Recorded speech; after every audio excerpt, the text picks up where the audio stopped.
네, 안녕하세요. 주터페인입니다. 월요일 저녁 남은 시간 평화롭게 보내시길 바라고요. 테슬라에서 FSD 베타 11 버전 배포 시작이 되었습니다. 그럼에도 주가는 조금 힘이 약한 상태죠. 테슬라의 주가가 지금 왜 이렇게 약한지, 또 언제쯤 올라올 수 있는지 차트를 분석해보고 그 전에 펀더멘탈을 다시 한번 확인해보는 시간을 가지며 마지막으로 결론을 이야기 드려보겠습니다. 자, 11월 11일 빼빼로데이에 테슬라가 FSD 베타 11 배포를 시작했습니다. 유튜브에 공식 영상이 올라오지 않은 걸로 봐서는요, 아직은 테슬라 직원들에게만 업데이트 된 것으로 추정됩니다. 자, 이 FSD 베타 11 버전은요, 오토파일럿 그리고 FSD의 스택 이 하나로 합쳐지는 게 특징인데요. 또한 AI데이에서 발표했던 움직이는 객체를 인식한 기능이 이 강화 적용되어 판단 능력이 훨씬 정확해진 것이 특징입니다. 베타 11 버전의 도심 자율주행 기능이 입증되고 향상될수록 테슬라 기술에 대한 신뢰는 강화될 전망입니다. 이 내용들을 간단하게 요약드려서 일단 북미 FSD 소비자 대상으로 현재 16만 명에게 배포되어 있으며 연말에는 확대 배포될 예정이고요. 아까 이야기 드린 것처럼 통합, 기존의 오토파일럿은 고속도로 주행 기능이 잘 되었다면 FSD는 도심 주행 기능에 집중하는 것이 특징이죠. 그런데 이 11 버전부터는요, 도심 주행, 고속도로 주행, 스마트 서원, 주차 등을 단일한 신경망 아키텍처로 통합한다는 겁니다. 싱글 스택에서 모든 차량의 신경망은 서라운드 비디오로 전환되고 데이터 처리와 학습을 진행하죠. 자, 이 11 버전의 특징은요, 모든 물체를 3차원 픽셀 기반 좌표로 설정하는 것이 특징입니다.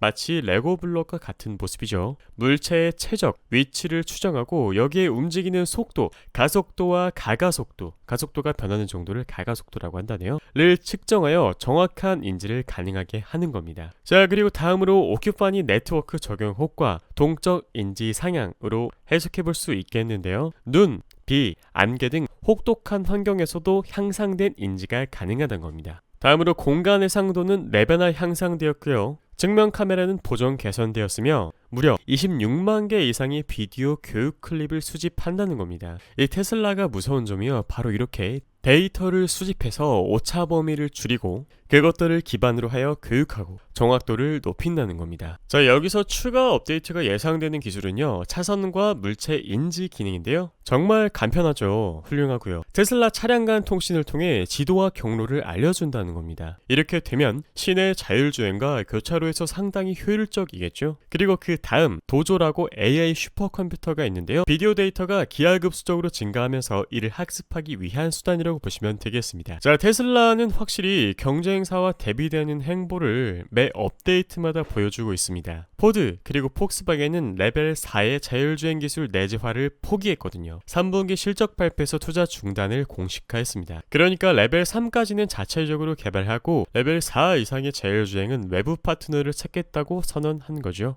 다음 벤츠는 엔비디아와 협업을 하기로 했는데요. 25년부터 엔비디아의 자율주행 칩과 소프트웨어 적용 예정입니다. 데이터와 수익을 50%씩 분배할 예정이라고 하는데요. 이 완성차 업체들 중에서 엔비디아의 자율주행 칩과 소프트웨어를 적용하는 회사들이 늘고 있기 때문에 우리들이 엔비디아 또한 집중해서 봐야겠죠. 제가 저번에 엔비디아 저점 매수 분석에 대해서 소개해드린 적이 있는데 여기 카드 드릴 테니까 한번 참고해보시면 좋을 것 같습니다. 자, 그리고 GM, 현대차 그룹, 토요타와 중국 번체 업체가 남았으나 이 자체 기술 개발을 추진하는 업체들도 시간이 지날수록 엔비디아처럼 외부 AI 업체와 협력할 가능성이 높다고 판단됩니다. 자, 이러한 것들이 시사하는 바가 무엇이겠습니까? 바로 테슬라처럼 혼자 힘으로 할 수는 없다는 건데요. 그런 면에서 경쟁사와 확실히 대비되는 행보, 여유만만 따라올 테면 따라와 보라는 겁니다. 자, 이쯤에서 테슬라의 펀더멘탈, 무엇이든 근본이 중요하기 때문에 다시 한번 짚고 넘어가는 시간을 가져볼게요. 자, 오른쪽부터 왼쪽 시간 순서로 보시면 되겠고 매출액, 영업이익, 순이익만 간단하게 살펴보겠습니다. 자, 한눈에 보시더라도 20년 9월부터 22년 9월까지 매출액이 꾸준하게 증가하는 모습, 영업이익이 꾸준하게 증가하는 모습, 순이익 역시 이 10배 가까이 성장한 모습을 확인할 수 있었죠. 정말 성장에 대한 부분에 있어서는 의심할 여지가 없는 회사입니다. 다음으로 테슬라의 분기 매출과 이익 성장률을 살펴볼게요. 20년 6월 6월부터 22년 9월까지의 데이터입니다. 여러분들이 보시기에도 매 분기 영업이익과 지배지분 순이익이 꾸준하게 성장해 왔고 22년 6월에 조금 휘청하긴 했지만 9월달에 3월달의 수치를 뛰어넘으면서 다시 훌륭한 성장률을 이어갔죠. 일반적으로 매출액이 늘면 영업이익과 순이익은 더 큰 폭으로 증가합니다. 다음으로 테슬라의 이익률입니다. 똑같이 20년 6월부터 22년 9월까지의 데이터이고요. 마찬가지로 꾸준하게 매 분기마다 성장해 왔고 6월달에 잠깐 휘청했지만 역시 또 성장하는 모습을 보여주었죠. 이익률은 기업의 마진을 뜻합니다. 이익률이 높을수록 수익성이 좋은 기업이죠. 고마진 기업은 제품을 만드는 데 들어가는 비용이 낮죠. 경쟁사 대비 낮은 원가율과 높은 이익률 덕분에 기업이 성장을 지속할 수 있는 충분한 자금을 확보할 수 있습니다. 자, 다음으로 테슬라의 부채 비율과 유동 비율입니다. 현재 부채 비율이 꾸준하게 내려와서 지금 유동 비율이 부채 비율을 넘어선 상황이죠.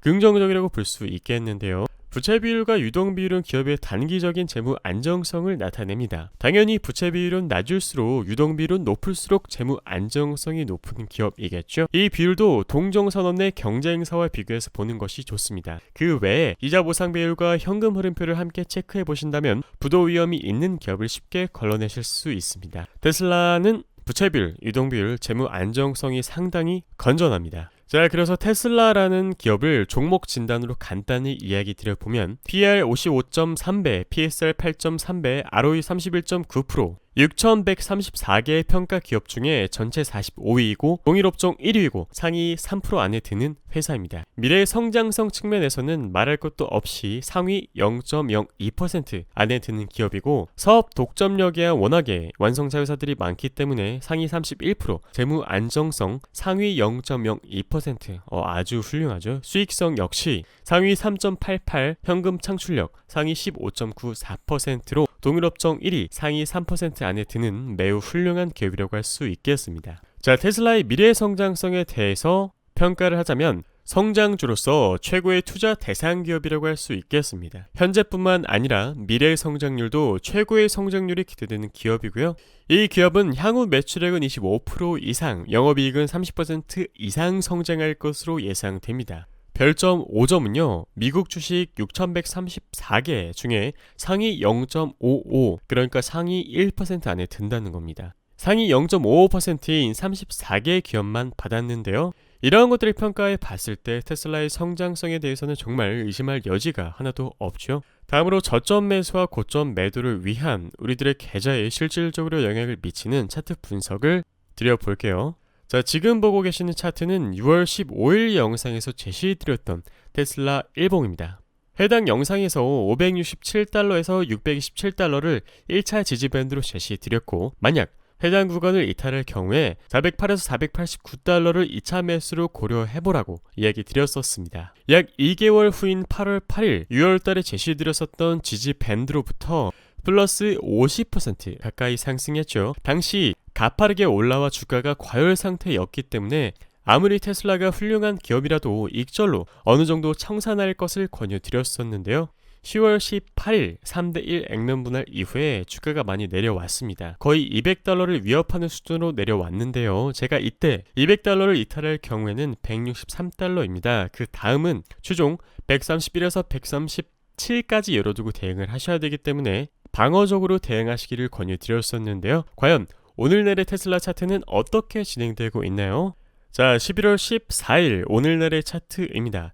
200달러를 이미 이탈했죠. 최근 미국 주식 급반등에 힘입어 다시 반등이 나오고 있긴 합니다만 그렇다면 심리적인 저항 200달러를 다시 돌파 시도해볼 확률이 높고 만약에 200달러를 수복하는 데 성공한다면 기존의 지지 구간이었던 206에서 216달러를 다시 한번 돌파하려고 시도를 해보겠죠. 저점에서 거래량이 늘어나고 있기 때문에 긍정적으로 보고 있습니다만 만약에 해당 구간을 뚫어내는 데 실패하고 다시 한번 재차 하락이 일어난다면 우리들은 163달러에서 저점 매수를 누려보는 게 가장 좋겠습니다. 자, 현재 상승의 힘이 부족한 이유는 무엇일까요? 아까 확인해 본 것처럼 펀더멘탈도 훌륭하고 성장에 있어서 의심할 여지가 없는 기업인데 말이죠. 자, 머스크는 트위터 인수 이후에 테슬라 주식을 40억 불이나 매도했습니다.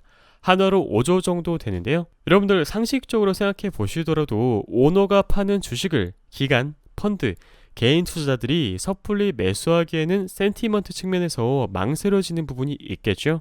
그럼 어떻게 해야 될까요? 아무리 일론 머스크가 트위터 때문에 주식을 매각한다 라고 하더라도 감사 기관들의 눈치가 있으니 언제까지고 계속 팔 수는 없을 겁니다. 조금 더 인내심을 가지고요. 아래에서 저점 매수, 바텀 피싱을 기다리며 매수하자마자 수익이 나는 기쁨을 누릴 수 있도록 천천히 기다려보는 게 가장 좋겠습니다. 자, 영상을 제작하는 목적은 시황을 읽는 흐름 혹은 차트를 공부하는 게 어려운 분들을 위해, 열심히 일하시느라 바쁘신 분들을 위해, 가정을 돌보시느라 시간이 부족하신 분들을 위해 제작하고 있습니다. 여러분들에게 도움이 되셨다면 구독, 좋아요, 알람 설정 부탁드릴게요. 감사합니다.